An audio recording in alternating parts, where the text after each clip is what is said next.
Bismillahirrahmanirrahim. Alhamdulillahi Rabbil Alamin. Wassalatu wassalamu ala syarfil anbiya'i wal mursalin.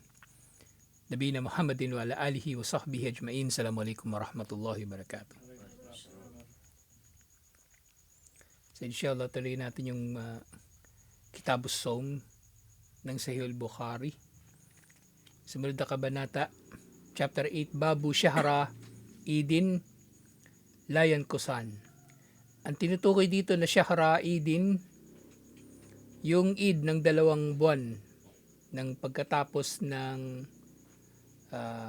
Ramadan, yun nga yung Eid al-Fitr, syempre Eid al-Adha sa ikasampu ng Dhul-Hijjah. Sinulat ni Abu Bakr radhiyallahu anhu, sinabi ni Propeta Muhammad sallallahu alaihi wasallam, Shahrani Layan Kusan. Shahra Idin. Meron daw 2 buwan na hindi nababawasan. Ang 2 buwan na merong Eid, ang Ramadan at ang Dhul-Hijjah. May nababanggit ito dito kasi paglilinaw ito eh. Anong tinutukoy dito ni Propeta Muhammad sallallahu alaihi wasallam na hindi sila nababawasan? Yung Ramadan at yung Dhul-Hijjah ay hindi nababawasan. So, ibig sabihin ba nito na 30 days palagi ang Dhul-Hijjah at ang Ramadan? Hindi. Ang tinutukoy dito na yung Layan Kusan, hindi nababawasan, hindi sila nababawasan sa kainaman. Kumbaga, ang Dhul-Hijjah at ang Ramadan, hindi sila nababawasan. Hindi tinutukoy dito yung bilang ng mga araw na nananatili sila pareho na na 30 days. Hindi sila ganun. Kumbaga, maaari pa rin silang magiging 29 days o 30 days. At syempre walang 31 days sa mga petsa o buwan ng Hijri. Kaya nga, kung ihahambing sa Gregorian, mapapansin natin, paaga ng paaga yung Ramadan. Mga 2 linggo, di ba? Nung nakaraan, yung Ramadan, March, isang taon. Ngayon, ang Ramadan na naman, 17 yata, mga ganun, 18 ng February. 2 linggo yung umatras sa kanya. Actually, okay din kasi grabe yung fasting mga nakaraan natatapat talaga ng ng tag-init, di ba? Tatapat ng tag-init. Ngayon pa palamig ng palamig naman. Alhamdulillah. Tapos yung kasagsagan ngayon ng El Nino, ngayon pa lang mainit na eh. Kasagsagan ng El Nino, papatak ng mga daw second quarter, mga April, May, June. Pinaka mainit. Parang daw yung kundi man mas matindi pa katulad nung 2024 na yung El Nino. Yun yung nasa sa bagulin yung mo nun, di ba? Back up ka nun sa bagulin ng init-init.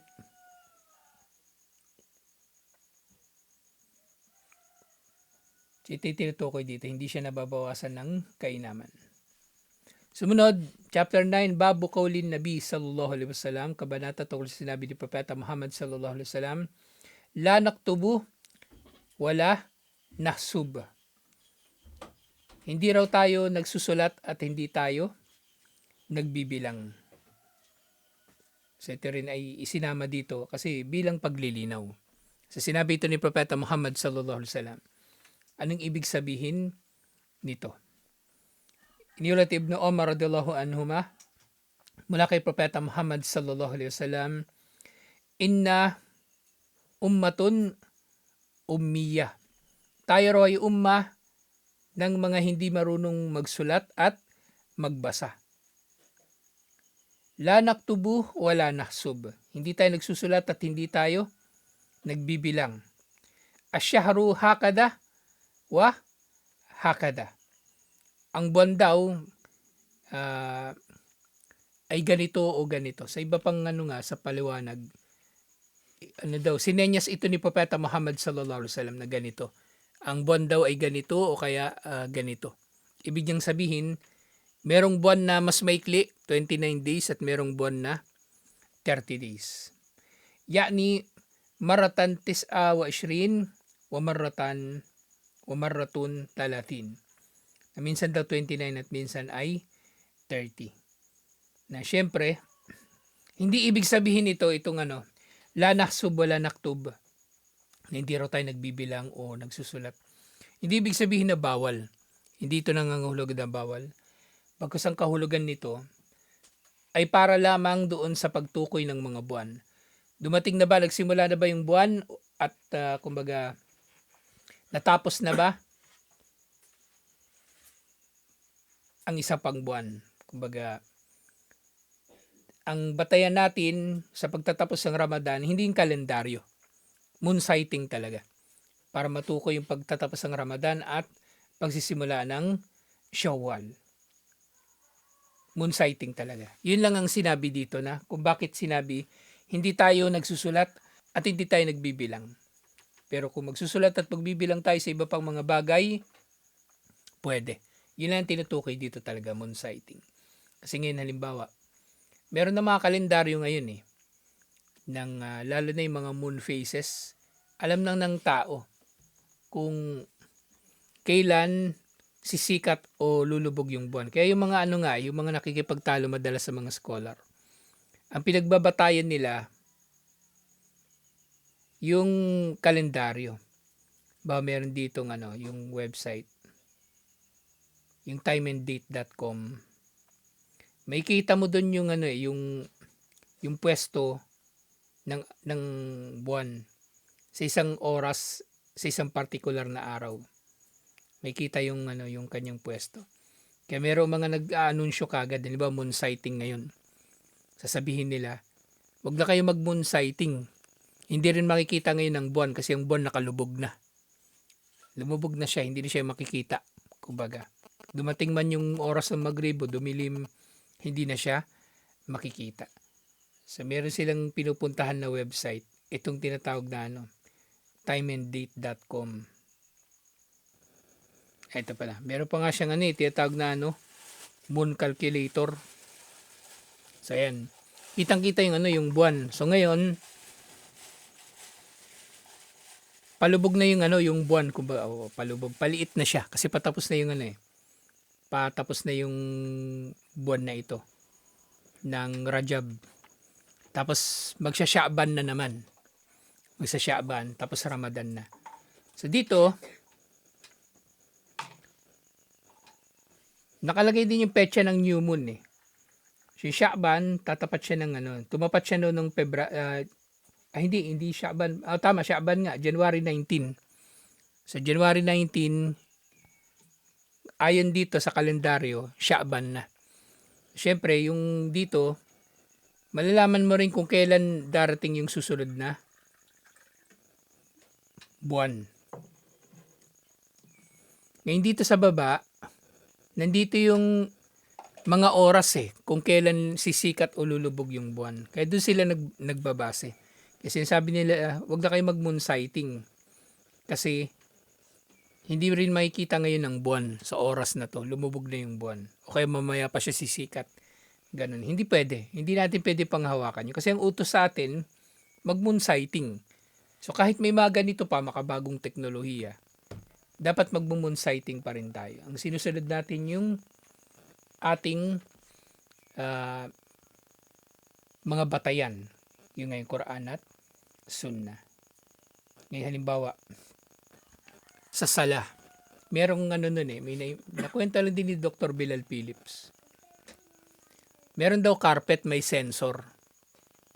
Nabibilang niya yung sujud mo tsaka yung pagtayo, ganun. Tapos, maa-alarm yung tutunog kapag nagkamali ka. Magsusujud ka pa dapat ng isa tapos hindi ka nagsujud, tumayo ka na. Tutunog yun, mag-a-alarm yun. So, ibig sabihin ba nun kapag merong gano'n, hindi na tayo magbibilang ng sala? Magbibilang pa rin tayo ng sala. Kahit ganun pa yung carpet mo. Hindi pwedeng na lang natin, babase doon. Salamat tala. Kailangan magbibilang pa rin tayo. Hindi pwede yung nakasalalay lang tayo doon. Sa sumunod na kabanata, Babu, la yatakaddaman na Ramadana bisawmi yawmin wala yawmin. So huwag daw uunahan yung Ramadan sa pamagitan ng pag-aayuno ng 2 araw o 1 araw. Ang tinutukoy dito, yung pag-aayuno na ihtiyat, yung kumbaga naninigurado. Hindi sunna. Ba, Webes ngayon, tapos mamaya pang gabi yung moon sighting, nakapasting ka na ngayon, walang problema yon. Walang problema. Ang problema, mamaya pa moon sighting, di ba? Pero iniisip mo, paano yung kung Ramadan na pala, magpasting na kaya ako ngayon. So yun hindi pwede. Hindi pwedeng uunahan ng fasting yung moon sighting. So dapat talaga may deklarasyon kung Ramadan na ba o hindi. Hindi ka pwedeng magsasarili. Nasa Islam nga, alhamdulillah, malinaw yung mga bagay-bagay eh. Walang lugar dito para sa nagsasarili o nagmamarunong. Kaya makikita mo kagad kung sino ligaw eh. Kung sino ligaw, sino nagkakamali. Kasi malinaw yung mga batayan. Malinaw ang mga batayan. Ang relihiyon na ito, kumbaga nakompleto na, di ba? 1,400 years na yung nakalipas. Pero malinaw, applicable pa rin hanggang ngayon yung mga ahkam nito. Walang kailangang mabago. At hindi nga dapat na magbago. So muli kay Abu Hurairah, mula kay Abu Hurairah radiyallahu anhu, iniulat niya, sinabi ni Propeta Muhammad sallallahu alaihi wasallam, la yatakaddamanna ahadukum Ramadana bisawmi yawmin aw yawmain. Huwag nauunahan ng sino man sa inyo ng pag-aayuno ang Ramadan sa pamagitan ng pag-aayuno ng isang araw o 2 araw. Illa an yakuna rajulun kana yasumo sauman. Liban na lamang sa tao na nakagawian niya na talaga mag-ayuno. So nilinaw dito. Pwede ka mag-ayuno ng sunna. Moon sighting ngayon, mamaya moon sighting, tapos nag-fasting ka ngayon, walang problema. Walang problema. Ang problema, yung iisipin mo na unahan mo na yung announcement kasi baka nagsimula na yung Ramadan. Kasi ngayon, tao na nakasanayan niya mag-ayuno, falyasum dalikal yom. Marapat nga niyang pag-ayunuhan ang araw na yon, insyaAllah. Sumunod na hadith, o sumunod na kabanata, Babu qawlillahi jalla dhikruhu, kabanata tungkol sa sinabi ni Allah, ang kumbaga maging na marangal ang pagkakabanggit sa kanya. Uhilla lakum laylatas siyam. Ito yung aya. Arrafatu ila nisaikum. Pinahintulutan sa inyo ang makipagtalik sa inyong mga asawa sa gabi ng pag-aayuno, yung gabi ng Ramadan. Hunna libasul lakum wa antum libasul lahun. Sila ay damit para sa inyo at kayo ay damit para sa kanila. So ito yung hadith ng paliwanag doon. Sinulat ni Al-Bara radiyallahu anhu, kana ashabu Muhammadin sallallahu alaihi wasallam idha kana ar-rajulu sa'iman fahadara al-iftar fanama qabla an yuftir lam ya'kul laylatuhu o lam ya'kul laylatuhu wala yawmuhu hatta yumsiya. So noon daw, so bago pa lang dito siguro na isabatas yung fasting. At ang fasting sa Ramadan ay naisabatas pangalawang taon na pagkatapos ng Hijrah. Kasi yung fasting ng mga Muslim, dumaan din sa iba-ibang mga antas nung panahon ni Propeta Muhammad sallallahu alaihi wasallam. Si Propeta Muhammad sallallahu alaihi wasallam, kumbaga yung mga kabilang doon sa mga nauna nilang napag-ayunuhan, yung Ashura. Yung Ashura. Tapos, itinigil nila ito ng isinabatas na yung pag-aayuno ng Ramadan. Tapos, yung mga hadith na nababasa natin ngayon tungkol sa Ashura, na mas karapat dapat tayong mga Muslim kay Musa alayhis salam. So, pagkatapos nun, isinabatas na uli yung pag-aayuno ng Ashura bilang sunnah. Pagkatapos na yun ng Ramadan. So, hindi pa nag-aayuno yung mga Muslim ng Ramadan sa Makkah. Wala pang fasting sa Makkah ng Ramadan. Ito sa Madina na ito nangyari. Pero syempre, dahan-dahan lang din naman natutunan ng mga Muslim yung mga ahkam ng Ramadan, ng mga sahaba. So, meron pa rin mga nangyayari na mga pagkakamali. Halimbawa, mayroong sahaba, yung aya, wa kulu washrabu hatta yatabayyana lakumul khayt al-aswadi min al-khayt al-abyadi min al-fajr. Kumain daw kayo tuminom hanggang sa maging malinaw sa inyo ang pinagkaiba ng sinulid na itim at sinulid na puti ng fajar. Ang ginawa niya, nagbantay talaga siya. Yung may hawak siyang puti tsaka itim na sinulid. So dito, noon daw, kapag meron daw sa kanila nag-aayuno at oras na ng iftar, binigyan na siya ng pang-iftar din, pero nakatulog siya bago pa man siya makakain ng iftar, hindi na siya kakain sa gabi na yon at itutuloy na niya yung fasting sa susunod na araw. Kumbaga, didire-diretso na niya yung fasting niya. So, nangyari, kumbaga dito, ang iftar talaga Maghrib, di ba? Maghrib. So, dumating na yung oras ng Maghrib, nagsala na siya ng Maghrib, dumating yung Isya, nagsala na siya ng Isya, tapos hindi pa siya nakakakain. Dinire-diretso na niya yung kanyang fasting hanggang sa susunod na araw. Dinire-diretso na niya.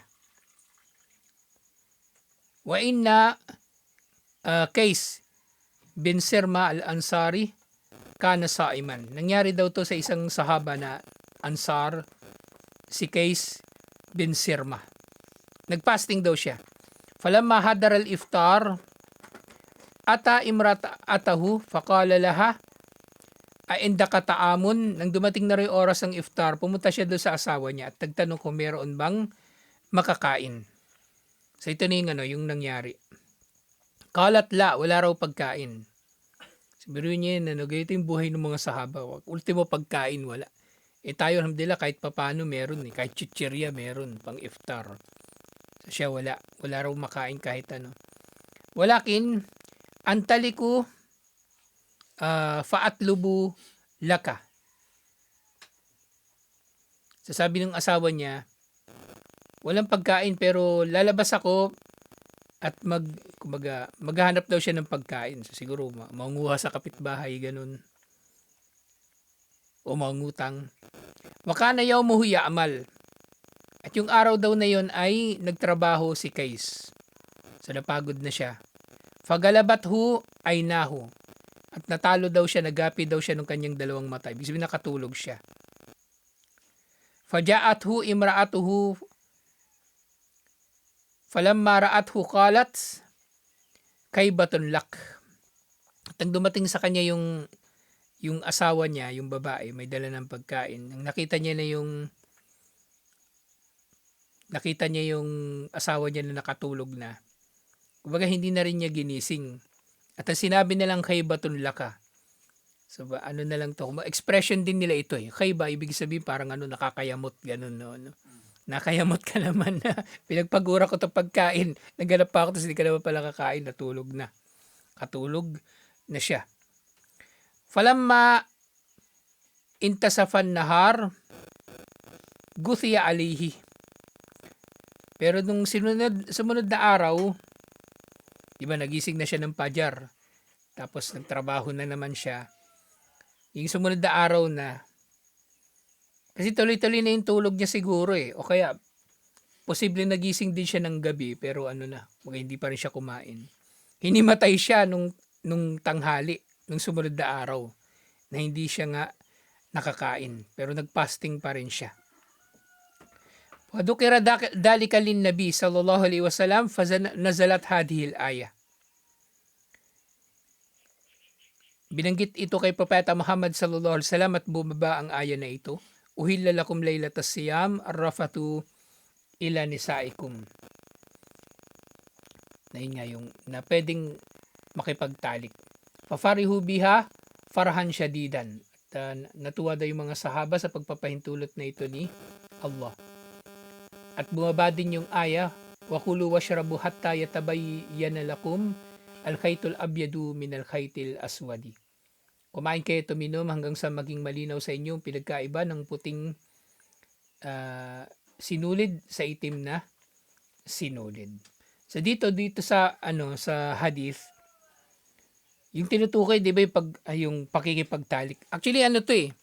Kumbaga magkasama na sila na pinahintulutan. Magkasama na sila na pinahintulutan dito sa hadith na ito. Kasi sabay naman sila halos na pinababa yung aya. Na dito nilinaw na kumbaga kung pinahintulutan yung pagkain sa gabi ay pinahintulutan din yung pakikipagtalik sa gabi. Alhamdulillah. Na dito nga yung aya. At ito na yung chapter 12. So mula kay Adi bin Hatim radiyallahu anhu, si Adi bin Hatim, siya yung yung sahaba na nung nagpunta siya ng Madina, may suot-suot siyang krus. Kristiyano sila. Sila yung mga taga Najran, Kristiyano. Si Adi bin Hatim pala yung gumawa nun, yung yung binantayan niya yung dalawang sinulid. So doon niya binantayan. So sabi niya, amadtu ila ikalin aswada wa ila ikalin abyad. So, sa mga oras daw na yon, di ba sabi nga ni Allah, kumain kayo at uminom hanggang sa maging malinaw ang pinagkaiba ng puting sinulid sa itim na sinulid. Pero sa panahon nga na ito, ang hawak niya hindi pala sinulid, ikal, lubid. Lubid yung hawak niya. Mas madaling makita yung lubid. Mas madaling makita. Hinawakan daw niya. Faja'altuhuma tahta wisadati. So ngayong dalawa na yon, nilagay niya daw sa ilalim ng kanyang unan. So buong gabi, gising naman siya buong gabi. Hindi naman pala niya tinitigan nasa ilalim na ng kanyang unan. Faja'altu anduru fil layli fala yastabinali. Fala yastabinuli. So paminsan-minsan tinitingnan niya raw, dinudukot niya sa ilalim ng unan niya. Tapos titingnan niya, tapos matutulog na naman siya, higa na naman siya maya-maya. Pero hindi raw naging malinaw sa kanya yung pinagkaiba ng puti sa itim na. Lubid nga yung hawak niya kasi ikal yung tawag. Yung ikal, di ba may suot-suot yung mga Arabo na yung parang lubid, yung pinapatong sa gutra. Ikal din yung tawag doon. Ikal. So, ganun kakapal yung hawak niya na lubid. Pantali ng camel yun Yung yung makita yung suot-suot ng Arabo. Ano yun talaga? Buo siya na lubid naka yun pa ganyan. Karugtong na sila. Tapos inikot yun ng parang pa 8, number 8. Tapos nakatupi ngayon yun. Dililiit na siya, ganun. Yun yung ikal. Pero ito, yung ikal nila nung unang panahon, siguro lubid din na yung lubid na abaka. Ganon. Ngayon plastic na Yung mga ikal ngayon plastic. Nylon. Fagadawtu ala Rasulillahi sallallahu alaihi wasallam fadakartu lahu dalik. Nasa Madina na pala siya ng panahon na ito. So, pumunta raw siya kay Propeta Muhammad sallallahu alaihi wasallam at binanggit niya yung tungkol dito. Hindi naman niya nakita yung pinagkaiba. Kasi ang oras ng Fajar, di ba adan ng Fajar? So siguro, narinig na niya yung adan ng Fajar sa masjid. Tapos hindi pa rin niya makita ang pinagkaiba ng itim sa puting lubid. Kaya tinanong niya si Propeta Muhammad sallallahu alaihi wasallam, ba't ganun yung aya? Binantayan ko yung puti tsaka itim na lubid, di naman naging malinaw sa akin hanggang sa oras ng Fajar. Sabi ni Propeta Muhammad sallallahu alaihi wasallam, innama dalika sawadul layl wa bayadun nahar. Ang tinutukoy doon, hindi yung literal na sinulid, kundi yung pagtatagpo nga, kumbaga, ng dilim ng gabi at ang puti. Yung itim ng gabi at puti ng umaga. Alhamdulillah. So, ganito yung mga sahaba. Dumating din sila sa mga panahon na nalilito sila. Nalilito sila karoon sila maling pag-unawa. Pero ang mahalaga, nilinaw nila ito bandang huli. Hindi katulad ngayon may mga nagkakamali, pinangatawanan pa yung pagkakamali para lang hindi mapahiya. Walang yung problema sa tao ng pagmamalaki, na kapag nagkamali, hindi umaamin ng pagkakamali kasi natatakot na mapahiya. Kumbaga, walang problema yung mapahiya ka na nagkamali ka. Ang mas nakahiya kay Allah lalo na, yung maninindigan ka sa pagkakamali. Kasi minsan yung tao mapagpakitang tao talaga yung tao eh. Mahalaga yung yung imahe niya sa ibang tao na hindi siya nagkakamali, perpekto, matalino, magaling. Alisin ng tao dapat yun sa kanyang sarili. Inshallah. Kasi Allah tanggap niya na nagkakamali tayo. Kaya nga mapagpatawad siya. Kasi alam niya na tayo ay palagi nagkakamali. Alhamdulillah. Tuloy natin inshallah. Assalamualaikum warahmatullahi wabarakatuh.